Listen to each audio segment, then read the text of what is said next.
Subscribe करें और bell दबाएं ताकि कोई खबर रह न जाए।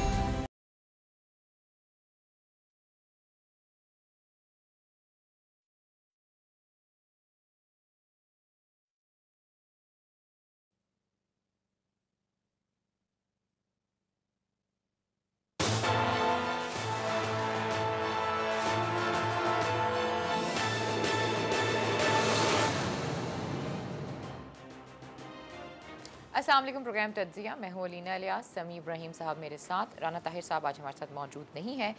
कौमी असम्बली में जो हंगामा हुआ कुछ इस हवाले से बात करेंगे। सुप्रीम जुडिशल काउंसिल और पंजाब असम्बली में बजट पेश किया गया, वहाँ पर भी हमने हंगामा राय देखी। इसी हवाले से आज के इस प्रोग्राम में डिस्कशन होगी। जी समी साहब, कहाँ से आगाज़ करेंगे? जी अलीना, बिस्मिल्लाहिर्रहमानिर्रहीम। आपने जिन चीज़ों का जिक्र किया आज वो कर रही हैं, डोमिनेट कर रही हैं, लेकिन इन पर बात करने से पहले मैं एक जो क्योंकि प्राइम मिनिस्टर थे बिश्केक गए हुए थे और वहाँ पर जो शंघाई कॉन्फ्रेंस है SCO, उस हवाले से उन्होंने वहाँ पर एक कॉन्फ्रेंस में शिरकत भी की और वहाँ पर जो उन्होंने जिस चीज़ का मैं बतौर ख़ास जिक्र करना चाहता हूँ कि एक इवेंट में वहाँ पर उन्होंने कोई नरेंद्र मोदी से हाथ नहीं मिलाया और इस पर पाकिस्तानी मीडिया में भी बात हो रही है। एक इल्ज़ाम ये इमरान खान साहब पे लगाया जाता था कि जी उन्होंने क्योंकि 3 लेटर लिखे नरेंद्र मोदी साहब को कि जी वो करना चाहते हैं, हम आपके साथ एक मीनिंगफुल पाकिस्तान डायलॉग करना चाहता है, तो लेकिन आगे से कोई जवाब नहीं दिया। और फिर एक जो स्नब उन्होंने किया इंडिया ने, वो ये किया था जब ये मोदी का जहाज़ जाना था तो उन्होंने इजाज़त ली एयर स्पेस के लिए पाकिस्तान से। पाकिस्तान इजाज़त दे भी दी का ऐसा कोई नहीं, लेकिन वो फिर उन्होंने ये फैसला किया कि वो यहाँ से ट्रैवल नहीं करेंगे पाकिस्तान की स्पेस से। तो बुनियादी तौर पर वो एक स्नब था जो वो दरखास्त भी उन्होंने दी थी। हाँ, दरखास्त भी उन्होंने दी थी, लेकिन इसको स्नब समझा जाता है कि आप इजाज़त लेके भी उस तरफ से ना जाएँ। जो हमारी जो कोशिश है वज़ीर-ए-आज़म पाकिस्तान की इंडिया के साथ ताल्लुकात को नॉर्मलाइज़ करने की, वो एक रैशनलाइज्ड एफर्ट है कि आप हमसायों के साथ ताल्लुकात को बेहतर बनाते हैं। और जो माजी में जो भी इतराज़ात थे भारत की तरफ से, सच्चे झूठे, हम अभी उन इल्ज़ामात की सेहत पर नहीं हम जाते। पाकिस्तान ने उनका अज़ाला किया। मसलन भारत ये कहता था कि जी आप टेररिज्म पर बात करें, उसमें वो कश्मीर को भी रगड़ता था, बीच में लेके आता है जब वो टेररिज्म की तारीफ़ करता है। इमरान ने कहा वज़ीर-ए-आज़म पाकिस्तान ने कि ठीक है, आपके साथ हम बात करने के लिए इस इशू पर, टेररिज्म पर भी बात कर लेते हैं। और फिर जब ये सारा वाक़या हुआ 27-28 फरवरी वाला, जब पाकिस्तान ने जहाज़ गिराए इंडिया के, तो पायलट को भी रिहा किया, अभिनंदन को रिहा किया इस एक जज्बे के साथ कि पाकिस्तान और भारत के दरमियान ताल्लुकात को नॉर्मलाइज इसको हम करना चाहते हैं और इसको होना चाहिए। हर वो कोशिश की जिसमें पाकिस्तान ने, अपोजिशन ने यहाँ पर पाकिस्तान में उन्होंने इल्ज़ाम लगाया इमरान खान साहब पर कि जनाब ये देखें, ख़ास तौर पर मुस्लिम लीग नवाज़ ने तो ये कहा, मरीम नवाज़ साहबा ने ये कहा कि अब देखें ये मोदी को तरस रहे हैं बात करने के लिए, और जब नवाज़ शरीफ साहब वज़ीर-ए-आज़म थे तो नरेंद्र मोदी चल कर आए पाकिस्तान, और ये होती है डिप्लोमेसी, ये होता है लीडर का कद काट। तो जो इमरान खान साहब कोशिश कर रहे थे, पूरी दुनिया को ये बता रहे थे, बावर कराने की कोशिश कर रहे थे कि पाकिस्तान अमन चाहता है, पाकिस्तान लड़ाई झगड़ा नहीं चाहता, और हम चाहते हैं कि मीनिंगफुल डायलॉग हो। भारत उसको स्नब करता चला आ रहा था। तो अब जब इसमें बिश्केक में बहुत सारे सरबराहान मुमलिकत थे वहाँ पर, तो एक इमरान खान साहब भी उसमें मौजूद थे इवेंट में, और वहाँ पर अगर चाहते तो वो चल कर उनके पास जा सकते थे, उनके साथ हैंडशेक कर सकते थे, लेकिन इमरान खान ने ये नहीं किया। आपको याद है सर, इसी तरह की एक कॉन्फ्रेंस थी जिसमें नवाज शरीफ साहब गए थे और ये कहा गया था कि वो मिले नहीं, और बाद में तस्वीरें आई थी जिसमें नवाज शरीफ साहब बिल्कुल बैठे हुए थे नरेंद्र साहब के साथ। तो उम्मीद करते हैं कि बाद में ऐसी तस्वीरें नहीं आएंगी इधर से। नहीं, ऐसी कोई अभी तो तस्वीरें आ रही हैं, यहाँ बड़ी मजे की रही हैं वैसे। ऐसी अभी कोई ऐसी तस्वीर नहीं आएगी। वो जिस मीटिंग का आप जिक्र करें, उस मीटिंग में तो क्योंकि नवाज शरीफ साहब का कद थोड़ा छोटा था और नरेंद्र मोदी साहब ज़रा लंबे कद के थे उनके मुकाबले में, तो वो तो उनको यूं पकड़ के दबोच के उन्होंने बिठा लिया साथ, जैसे किसी बच्चे को बिठाया होता है। और वो जेस्चर्स आप देख लें, अगर प्रोड्यूसर साहबा उस तस्वीर को चला सकें जिसमें नरेंद्र मोदी साहब नवाज शरीफ साहब से गुफ्तगू कर रहे हैं, बात कर रहे हैं, तो वो आपको लगेगा जिस तरह से कि वो डोमिनेट कर रहे थे। ऐसे ही है। अभी अलीना एक बात मैं आपको बता रहा हूँ, आप इस बात को समझ लें जी। भारत और अमेरिका के ट्रेड के कई इशू हो सकते हैं, वो सरफेस होंगे, लेकिन इस खित्ते में अमेरिका ने भारत को अपना पार्टनर चुन लिया है। चाइना का मुकाबला करने के लिए भारत को अमेरिका ने अपना पार्टनर चुन लिया है, और जिस अंदाज में भारत को असला दे रहा है, जिस अंदाज में उसको टेक्नोलॉजी लड़ाई के लिए, वॉर के लिए जो टेक्नोलॉजी दे रहा है, वो ये तय कर चुके हैं कि भारत उनका पार्टनर है। अब पाकिस्तान के पास सरेंडर जो है वो पाकिस्तान की चॉइस नहीं है। इस बात को आप आज समझ लें। अगर आपने सरेंडर करना है, अगर आपने इस खित्ते में भारत की हेजमनी को कबूल करना है, तो फिर इसका मतलब है कि इस मुल्क को बनाने का फ़ैसला गलत था। फिर इसका मतलब है कि जो दो कौमी नज़रिया था वो कतई तौर पर वो गलत था। सरेंडर पाकिस्तान की ऑप्शन नहीं है, सरेंडर पाकिस्तान की चॉइस नहीं है। पाकिस्तान को इन हालात का मुकाबला करना है, और उसके लिए यहाँ पर जो हमारे पास इस वक्त चॉइस है, जो कि वज़ीर-ए-आज़म इमरान खान ने पुतिन से भी मुलाकात की, चाइनीज़ प्रेसिडेंट से भी आपने मुलाकात की, हमारे पास सिर्फ एक ही तरीका है, और वो क्या है कि हम चाइना और रशिया के जो इलाकाई तौर पर जो हमारी जो ग्रुपिंग है उसमें हम उनके साथ शामिल हों। न्यूट्रल रहना हमारे लिए ऑप्शन नहीं है। अगर कोई ये समझता है, आ रही है ना समी साहब, जी, जो तस्वीरें आ रही है ना समी साहब, उसमें मेरे ख्याल में ये पैगाम दे भी दिया गया है, क्योंकि इमरान खान साहब बिल्कुल पुतिन के साथ खड़े हैं, जहाँ जो ग्रुप फोटो है, और बिल्कुल एक्सट्रीम एक हमें राइट या लेफ्ट में मोदी को खड़ा किया गया है। तो ये जो आपकी जितनी असेंबलिंग होती है उसका भी कोई ना कोई रीज़न ही होता है। वो अल्फ़ाबेटिकली होता है। अच्छा। वो जो लोगों को जो खड़ा किया जाता है वो अल्फ़ाबेटिकली खड़ा किया जाता है। तो उसमें ये पहले ही पता था कि नरेंद्र मोदी साहब जो हैं वो एक साइड पे खड़े होंगे, और यहाँ पर इमरान खान साहब उनसे 5-6 कायदीन के किस तरह फासले पे खड़े होंगे। तो वो अल्फ़ाबेटिकली जो होती है उसमें वो सीटिंग या खड़ा किया जाता है। खैर, अपार्ट फ्रॉम दैट, मैं ये आपसे जो अर्ज़ कर रहा हूँ कि न्यूट्रल पाकिस्तान नहीं रह सकता, सरेंडर पाकिस्तान नहीं कर सकता। तो पाकिस्तान को चाइना और रशिया के साथ मिलकर ही सब काम करना है, या एक दूसरा सिनेरियो क्या हो सकता है कि ट्रंप जो हैं वो इलेक्शन हार जाएं, जो 2020 का इलेक्शन है, और फिर एक ऐसा डेमोक्रेटिक सदर आ जाए जो थोड़ा डिप्लोमेसी पे यकीन करता हो, और वो उसी तरह की सूरत हाल को दोबारा बनाने की कोशिश करे जिसमें थोड़ी सैनिटी प्रिवेल करे। लेकिन ये खुशफहमियों पर जो चीज़ें हों मबनी, उनकी बुनियाद पर आप कोई खारजा पॉलिसी को इस्तेमाल नहीं कर सकते। इस वक्त जो सूरत हाल है, पाकिस्तान सरेंडर ऑप्शन नहीं है। और मैं आपको एक और बात अर्ज़ करूं, देखें भारत क्या चाहता है, अमेरिका क्या चाहता है, इसको ज़रा समझें, इस तनाजुर में देखें। बहुत अच्छा ये जो मैसेज दिया इमरान खान साहब ने नरेंद्र मोदी से, जो हाथ नहीं मिलाया। पाकिस्तान ने बहुत कोशिश की, पाकिस्तान ने मुज़ाकरात के लिए लेटर लिखे, सब कुछ किया, और शाह महमूद कुरैशी साहब की वो गुफ्तगू जो उन्होंने कही, जिसमें उन्होंने ये कहा कि हम भारत का ताक़ुब नहीं करेंगे। भारत अगर हमारे साथ सुलह चाहता है, हम तो चाहते हैं कि सुलह हो, हम तो चाहते हैं कि यहाँ पे हालात नॉर्मल हो, लेकिन अगर वो इस नीयत से आएगा तो हम उसको रेसिप्रोकेट करेंगे। और फिर वज़ीर-ए-आज़म इमरान खान ने जो 8 नुकाती जो फार्मूला पेश किया, उसमें भी उन्होंने डायलॉग पर उन्होंने कहा कि डायलॉग होना चाहिए और सब कुछ इसी तरीके से आगे चलना चाहिए। तो ये जो चीज़ें हैं, इनमें पाकिस्तान के पास इसके अलावा और कोई चॉइस नहीं कि we need to put our act together, और हमें भरपूर अंदाज में चाइना और रशिया और यहाँ पे जो रीजनल जो हमारी प्रायोरिटीज़ हैं उनके तहत हमको काम करना पड़ेगा।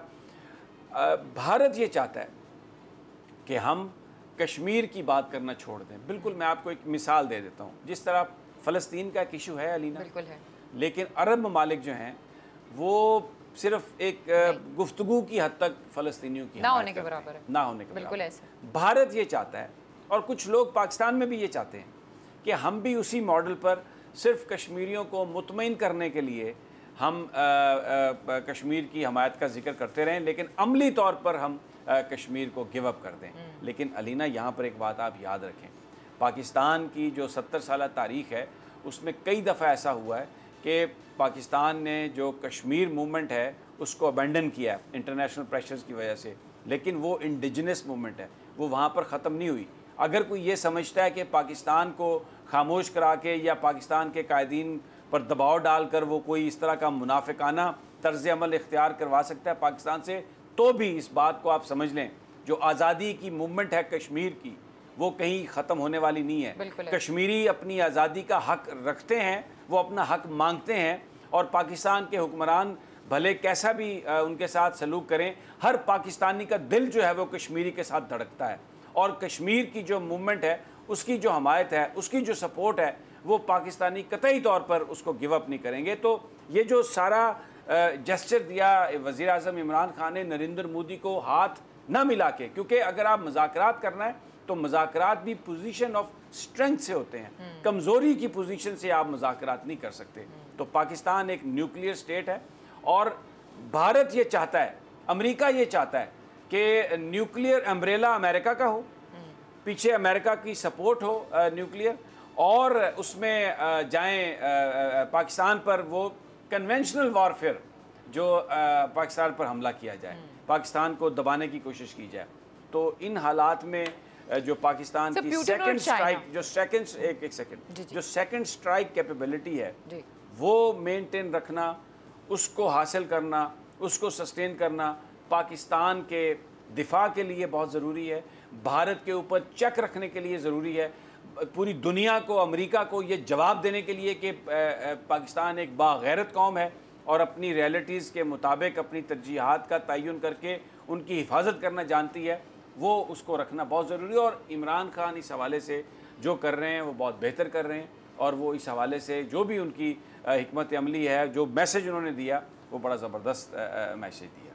तो ये मैं इस पर, क्योंकि ये एक इंटरनेशनल एक हमारा, लेकिन मेरा एक सवाल है यहाँ पे इसी हवाले से, पुलवामा अटैक के बाद हमने देखा कि अमेरिका भी परेशान हुआ और भारत भी परेशान हुआ, और अब जो मिलिट्री बिल्डअप किया जा रहा है भारत में, वो जो टेक्नोलॉजी है, सबसे अच्छी टेक्नोलॉजी इस वक्त अमेरिका के पास है। तो प्यूटन, रशिया या चाइना, आपको लगता है कि जो आपने अभी सेकेंड उसकी बात की है, वो सेकंड स्ट्राइक की बात की है, उसमें हमें कर पाएंगे? नहीं, हमारे पास टेक्निकल जो वॉरफेयर है उसमें हम बहुत आगे हैं, और हमारे पास जो सेकंड स्ट्राइक कैपेबिलिटी है वो पाकिस्तान के पास है। पाकिस्तान कोई इस वक्त, इसीलिए दुश्मन की जो नज़रें हैं वो पाकिस्तान की तरफ नहीं उठ सकती। अलीना, एक बात मैं आपको और भी आप समझ लें कि जो कश्मीर के अंदर जो मूवमेंट है वो तो चलती रहेगी। कश्मीर के अंदर आपको बहुत नाराज़ नौजवान मिलेंगे जो अपनी जानों का नजराना दे के आज़ादी की तहरीक को आगे ले जाना चाहते हैं, और नरेंद्र मोदी को इस बात का पता है। नरेंद्र मोदी पाकिस्तान से ताल्लुकात भी बेहतर नहीं चाहता, क्योंकि वो तो पाकिस्तान दुश्मनी की बुनियाद पर उन्होंने इलेक्शन जीता है। ऐसे ही कश्मीर में उनको ये पता है कि इस तरह के वाक़यात होते रहेंगे, तो वो उन वाक़यात को बहाना बना के पाकिस्तान पर एक मुस्तकिल इल्ज़ाम तराशी करते रहेंगे। इसलिए पाकिस्तान जो कुछ मर्जी कर ले, ये जो एक बात थी ना कि जी फ़लाँ तंजीम पर पाबंदी लगा दो, उसको टेक्निकल होल्ड ख़त्म करवा दो मौलाना मसूद अज़हर पर, इससे भारत मुतमईन हो जाएगा, इससे हमारा घर साफ़ हो जाएगा।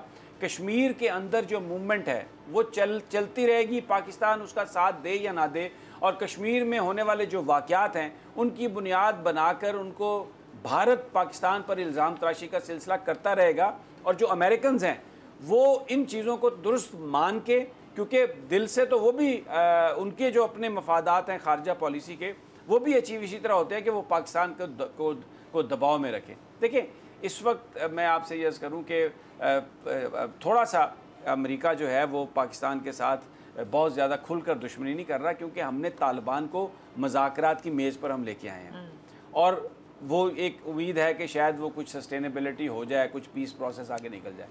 लेकिन कल को ये मुज़ाकरात ख़त्म हो जाते हैं, इनका आउटकम वैसा नहीं आता जैसा अमेरिका चाहता है, तो पाकिस्तान फिर दोबारा अमेरिका का निशाना बनेगा, पाकिस्तान फिर विक्टिम बनेगा। ये जियोग्राफिकल जो रियलिटीज़ हैं इनको समझना बहुत ज़रूरी है, और जो हमारी खारजा पॉलिसी है इनको देख के आगे हमें चलना पड़ेगा। अमेरिका भारत उनका अलायंस है, और वो जो चाइना है उसके साथ वो मामलात को इस वक्त एक कोल्ड वॉर है, और आगे जाके मज़ीद होगी। एक ये भी पॉसिबिलिटी है, पाकिस्तान को ये भी एक जो बड़ी चीज़ है जो वो सोचते हैं कि अगर कल आज से 2 साल के बाद चाइना और अमेरिका का आपस में कोई एग्रीमेंट हो जाता है हर चीज़ पर, तो फिर पाकिस्तान कहाँ स्टैंड करेगा। तो इसलिए जो मौजूदा सूरत हाल है उसमें पाकिस्तान को फ़ायदा उठाना है। ये जो बेल्ट एंड वो जो रोड इनिशिएटिव है उसके ज़रिए CPEC का जो सारा मामला है उसमें हमको अपने सिस्टम को, इंफ्रास्ट्रक्चर को इम्प्रूव करना है। वेस्टर्न चाइना एक बहुत बड़ी मार्केट है, अगर हम अपना ट्रेड उनके साथ डेवलप करते हैं और डिपेंडेंस उनकी भी थोड़ी सी हमारे ऊपर आती है ये जो ट्रेड के हवाले से, तो ये पाकिस्तान के लिए बहुत फ़ायदे की बात है। पाकिस्तान की इस पे इकोनॉमी जो है वो बहुत बेहतर हो सकती है। लेकिन सिर्फ वो इंटरनेशनली जो है ना कश्मीर को सिर्फ इशू नहीं बनाते। आपने कहा ना कश्मीर में जो भी कुछ होता है वो होता ही रहेगा, वो हमें इस पे इल्ज़ाम हम पे लगाते रहेंगे। लेकिन अगर उनके अपने मुल्क में भी कुछ होता है, जैसे कि मुंबई अटैक्स देख लें, आप पार्लियामेंट पे हमला देख लें, वो कहीं ना कहीं पाकिस्तान का नाम तो लेकर आते ही आते हैं। तो उसमें हमें अपनी डिप्लोमेसी को बेहतर करने की ज़रूरत है। अलीना, सिर्फ ये जो मुंबई अटैक है या जो पार्लियामेंट का अटैक है, इसका ताल्लुक कश्मीर से है ना। ये जो लोग जिन पर इल्ज़ाम है, जिन्होंने ये वाक़या, तो ये तो कश्मीर के लोग हैं ना। इसका ताल्लुक कश्मीर रेजिस्टेंस से है ना। जो पार्लियामेंट पर हमला है या मुंबई हमला, ये कोई आइसोलेटेड अटैक्स तो नहीं है ना, ये तो कश्मीर से इनका ताल्लुक है। तो कश्मीर के हवाले से कोई भी कहीं कोई कश्मीरी कुछ भी करेगा, पाकिस्तान पर उसका इल्ज़ाम उन्होंने लगाना ही लगाना है। और अमेरिका, अभी देखें जो फैटफ है वो है फाइनेंशियल एक्शन टास्क फोर्स, उसकी रिपोर्ट आनी है 2 महीने के बाद। उसमें वो अगर उनके मफादात नहीं, उनका मसला हल नहीं हो रहा, तो वो पाकिस्तान पर उस पर कोई इल्ज़ाम लगा देंगे। इसी तरीके से जो ये IMF का एग्रीमेंट है, अभी तक बोर्ड ने उसको किया है। अभी उनके जो IMF के बोर्ड ने, अभी स्टाफ लेवल पे हुआ है, बोर्ड ने उसको अप्रूव नहीं किया, उसको उसमें ताख़ीर, उसमें डिले। अभी आप देखें पाकिस्तान में आज क्या हुआ, डॉलर फिर कहाँ पे चला गया। कौमी असम्बली में अपोजिशन ने क्या किया आज, फरियाल तालपुर साहब, जिस तरह फरियाल तालपुर साहबा की जो गिरफ्तारी है, ये कितना इंपॉर्टेंट ये इवेंट है। अब वो तो एहतसाब के ख़िलाफ़ इमरान खान साहब ये कह चुके हैं कि मैं कोई झुकने वाला नहीं हूँ, कोई बिकने वाला नहीं हूँ, ना मैं इसको छोड़ूंगा। लेकिन सारी अपोजिशन इकट्ठी है। पीपल्स पार्टी वाले आज जिस अंदाज में कौमी असम्बली के अंदर बजट की स्पीच को, उस पर डिबेट को ओपन करना था, लेकिन एक्सक्यूज़ मी, लेकिन वो नई डिबेट ओपन हो सकी क्योंकि जमीयत उलमा इस्लाम के जो लोग हैं, मौलाना फजलुर रहमान साहब के, वो एक इस हवाले से एक जो इमरान खान साहब की तकरीर का हिस्सा है, उस पर वो इतराज़ करना चाह रहे थे, उस पर वो बात करना चाह रहे थे। एक पूरी प्लानिंग के तहत सब कुछ हुआ। तो ये पाकिस्तान में, मैं आपसे बताऊं, ये एक जो फैसला कुन जो जंग है ना, वो नहीं हो पाएगी। जी सर, ये तो आपने सारी चीज़ें बता दी हैं, लेकिन अगर हम अपने इंटरनल हालात की बात करें, वो भी आपके सामने हैं। ये देख लें आप, गिरफ्तारियाँ और जो कौमी असम्बली में आज हुआ है। देखें, मैं तो पहले अर्ज़ किया कि जो कौमी असम्बली में अपोजिशन बिल्कुल इकट्ठी हो गई, और आज उन्होंने नहीं, वो जो बजट स्पीच के बाद जो उस पर डिबेट का आगाज़ था, वो शहबाज शरीफ को आज नहीं वो किया उन्होंने। तो इससे फिर आके ख्वाजा आसिफ साहब ने ये कहा जी कि हुकूमत के कुछ मेंबरान जो हैं वो चाह रहे हैं कि हल्ला गुल्ला हो, वो भी नहीं चाहते बजट पास हो, हम भी चाहते हैं बजट पास ना हो। तो अपोजिशन की स्ट्रेटजी सामने नज़र आ गई। वो ये चाहते हैं कि ये बजट पास ना हो, क्योंकि अगर गवर्नमेंट बजट ना पास करा सके तो फिर अलीना वो गवर्नमेंट कोलैप्स कर जाएगी। लेकिन जो दूसरी इंपॉर्टेंट डेवलपमेंट है आज की, हमें सबको अंदाज़ा था फरियाल तालपुर साहबा की गिरफ्तारी, जाली अकाउंट्स केस में ये दूसरी पॉलिटिकल फिगर हैं। पहले तो आसिफ जरदारी साहब गिरफ्तार हुए जो पॉलिटिकल फिगर हैं, और उसके बाद अब ये फरियाल तालपुर साहबा को गिरफ़्तार किया गया। ये बाकी इसके अलावा बहुत सारे ब्यूरोक्रेट्स और बिजनेसमैन तो सारे इसमें गिरफ़्तार हैं। लेकिन ये बहुत ही अहम गिरफ्तारी है। जो इससे जो इमरान खान साहब ने कहा कि जो कुछ मर्ज़ी हो जाए मैं कंप्रोमाइज़ नहीं करूँगा, तो ये एक फ़ैसला कुल लड़ाई की तरफ हम बढ़ रहे हैं। ठीक, मैंने आपके साथ भारत का और अमेरिका का जो एक गठजोड़ है उसका जिक्र किया, जिसे हम एक्सटर्नल फैक्टर्स कहते हैं, एक्सटर्नल जो प्रेशर्स हैं उनका जिक्र किया। अब इंटरनली मुस्लिम लीग नून और पाकिस्तान पीपल्स पार्टी एक हो चुके हैं। मौलाना फजलुर रहमान इनके साथ हैं। इमरान खान साहब बिल्कुल किसी तरह के भी NRO देने के मूड में नहीं है। नैब कार्रवाई अपने रेफरेंस सुप्रीम कोर्ट के हुक्म के तहत वो चला रहा है। अपोजिशन ये कह रही है कि जनाब ये सब कुछ हुकूमत करवा रही है। तो आने वाले दिनों में जो टेंशन है वो बहुत ज़्यादा बढ़ेगी। अब जब टेंशन बढ़ती है उसका असर इकॉनमी पे होता है, उसका असर बिजनेसेस पे होता है। आज आप देखें डॉलर कहाँ पे चला गया, 155-56 रुपए तक।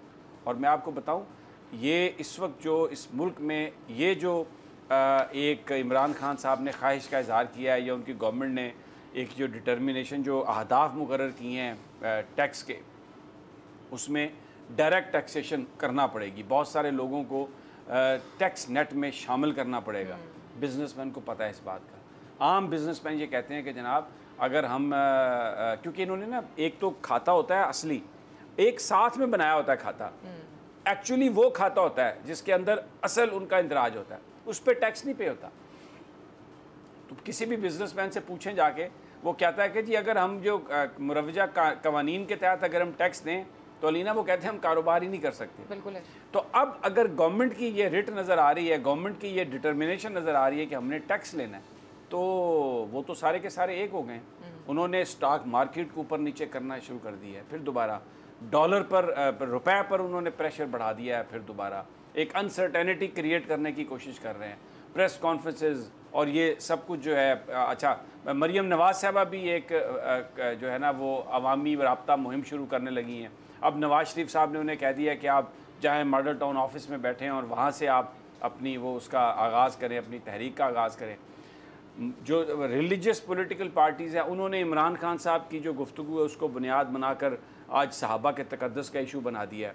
यानी इसमें आप देखें रिलीजियस इशू को भी वो साथ लेके आ रहे हैं, महंगाई का इशू भी वो साथ लेके आ रहे हैं, इसके अलावा कानून और आइन का इशू भी वो साथ लेके आ रहे हैं। और अभी कहा यह जा रहा है कि जी एक वज़ीर-ए-आज़म एक सदर को अंदर कर दिया है, एक वज़ीर-ए-आज़म को अंदर कर दिया है। अब देखें दोनों जो है, एक जो अंदर हैं वो अदालत के हुक्म पर अंदर है, नवाज शरीफ साहब उनको सज़ा हुई है करप्शन चार्जेस, और जो दूसरे आसिफ जरदारी साहब हैं वो भी अदालत के हुक्म पर, क्योंकि उनकी ज़मानत मनसूख हुई है, ज़मानत कबल अज़ गिरफ़्तारी, वो भी उनके ऊपर भी चार्जेस करप्शन के हैं।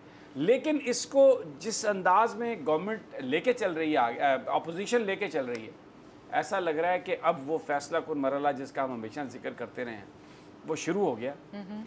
आने वाला ये जो महीना है ना अलीना, इस महीने में आप देखेंगे तहरीकें भी चलेंगी, इस महीने में आप देखेंगे एहतजाज भी होगा, कौमी असम्बली के अंदर भी, पार्लियामेंट के अंदर भी। जिस दिन बजट सेशन था, दो जो कौमी असम्बली के अरकान थे, एक मुर्तज़ा अब्बासी साहब नून लीग के और शाहिद खटक साहब तहरीक इंसाफ के, वो आपस में गुत्थम गुत्था भी हों। मैं आपसे ये अर्ज़ कर रहा हूँ, आई फील, अल्लाह ना करे ऐसा हो, लेकिन मुझे लगता है, मुझे ये इस बात का ख़तरा लगता है कि आने वाले दिनों में कौमी असम्बली में बाकायदा जूडो कराटे का मैच होगा, सूबाई असम्बलियों में जूडो कराटे का मैच होगा, ये अरकान एक दूसरे के साथ लड़ेंगे, क्योंकि बात माल की है। ये जो इतना माल है, ये जो इतना दौलत है, इतनी करप्शन का पैसा है, ये लोग देने के लिए तैयार नहीं है। मौलाना साहब के हवाले से भी खबरें आ रही हैं कि जो टीम है वहाँ पर पहुँच गई है। इस तरह की खबरें अभी पता नहीं है कि आज गिरफ्तार होंगे, कल होंगे या 3-4 दिन में होंगे, लेकिन खबरें आ रही हैं कि उनको भी बहुत जल्द गिरफ्तार कर लिया जाएगा। प्रोग्राम में मजीद भी बात करेंगे समी साहब, लेकिन ब्रेक का वक्त हुआ है। ब्रेक से वापस आते हैं तो अपनी बात करते हैं। Stay with us.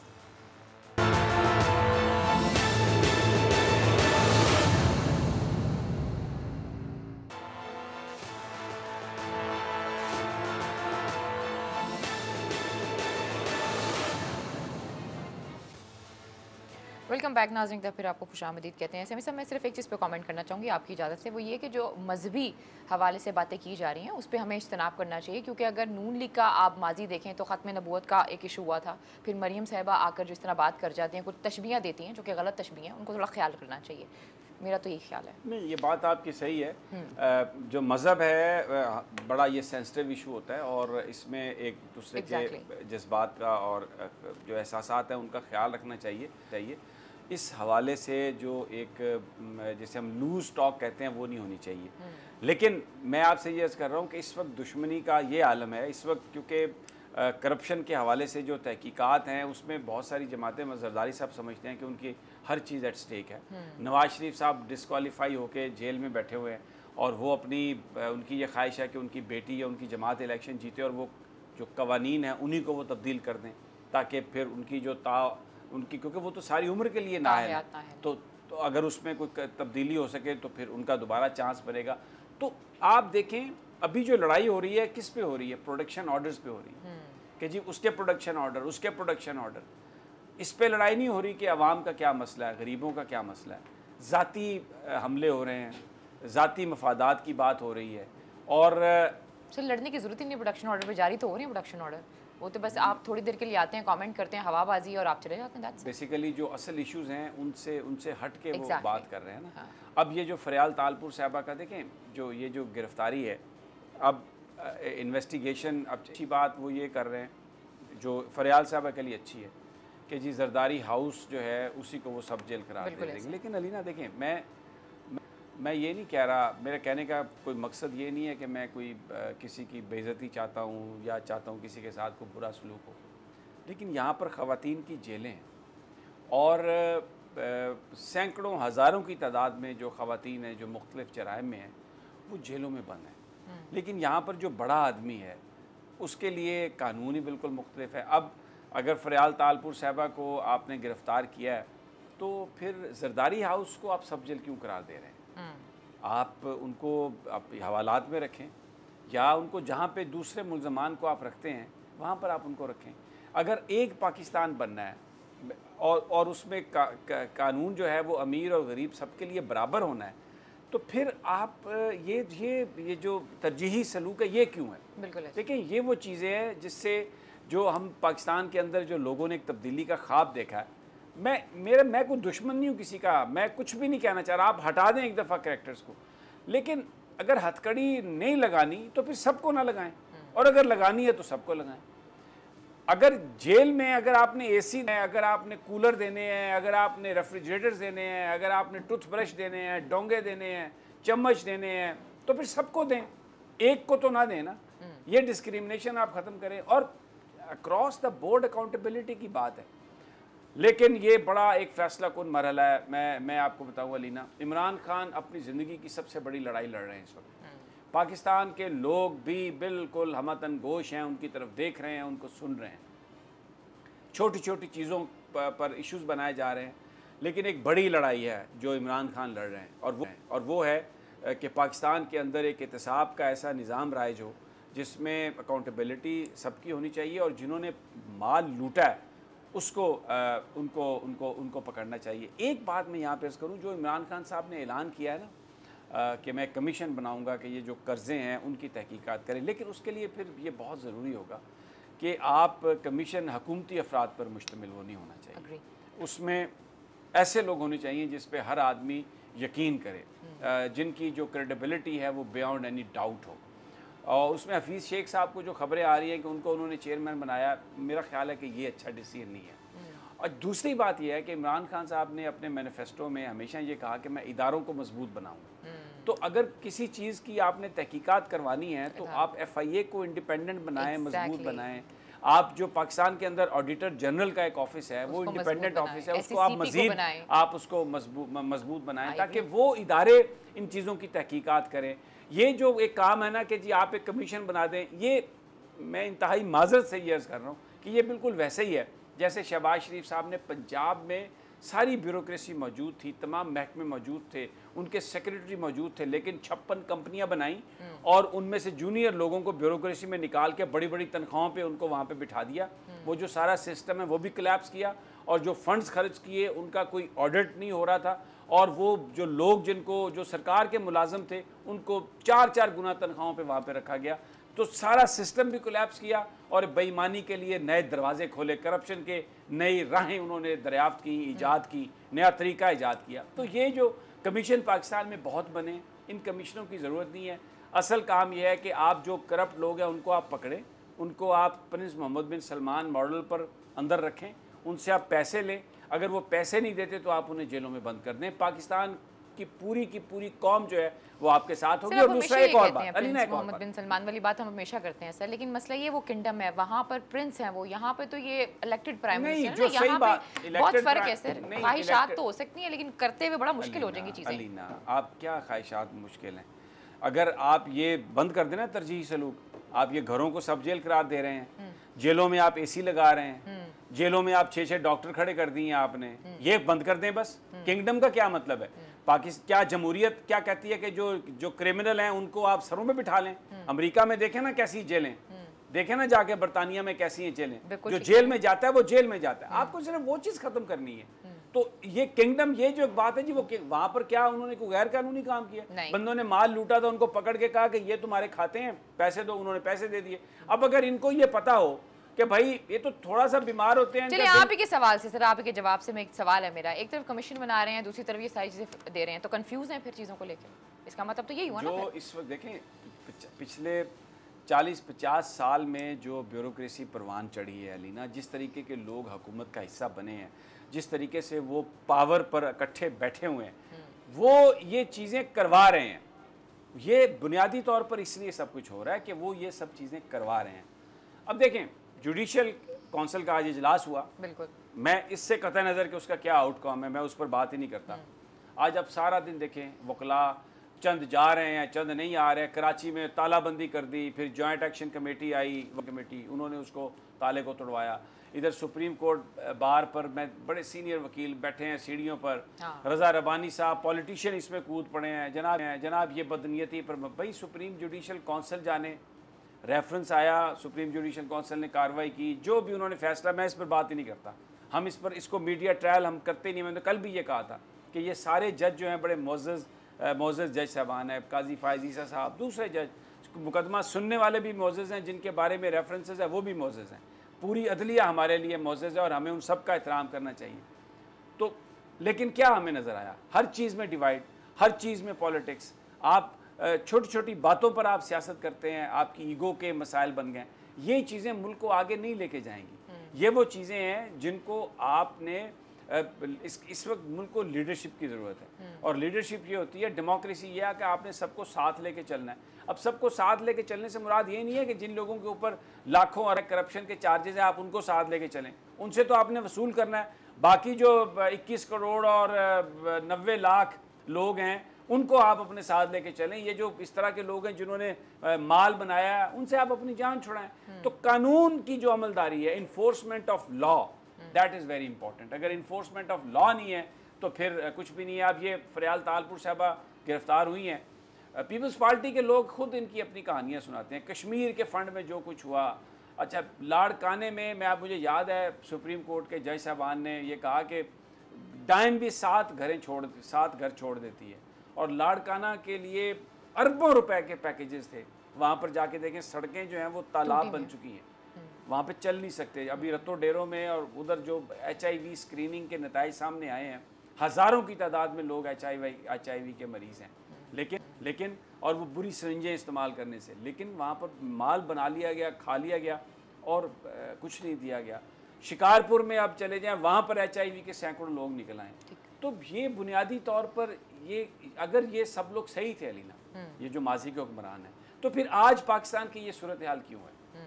इनकी गलती थी, लेकिन ये अपनी गलती मानने के लिए तैयार नहीं है। आप देखें आज वो इसहाक डार साहब वीडियोस रिलीज़ करते हैं, ये नवाज शरीफ साहब बताते हैं आके इनके साथी। मैं तो हैरान हूँ कि इस कदर वो एक बड़े पक्का साहब बड़ा चेहरा लेके आते हैं और बताते हैं कि जी हमने तो बड़ी खिदमत की और लोग अब याद कर रहे हैं। मुझे बताएं क्या याद कर रहे हैं लोग?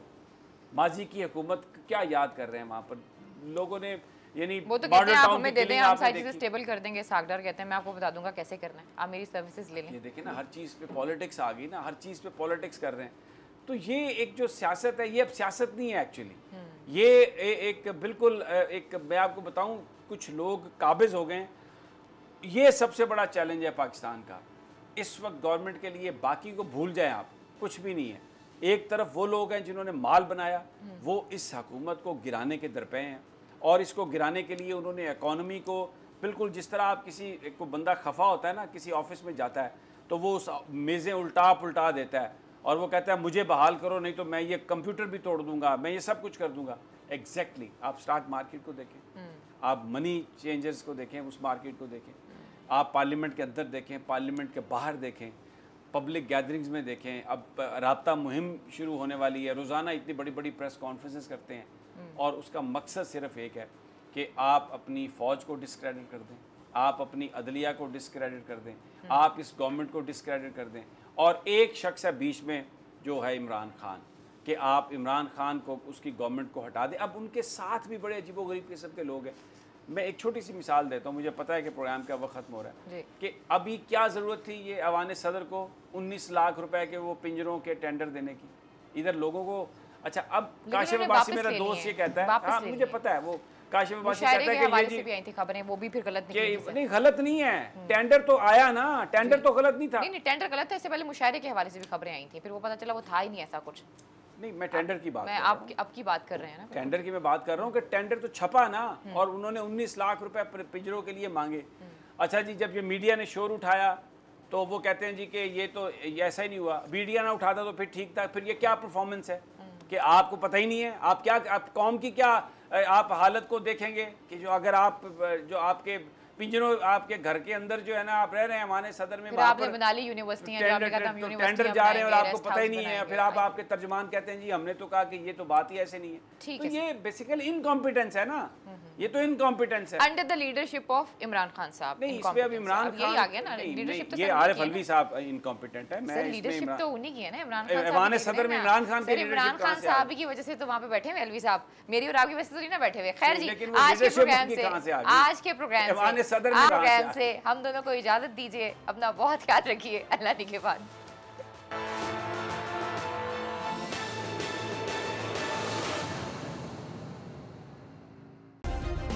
सब्सक्राइब करें और बेल दबाएं ताकि कोई खबर रह न जाए।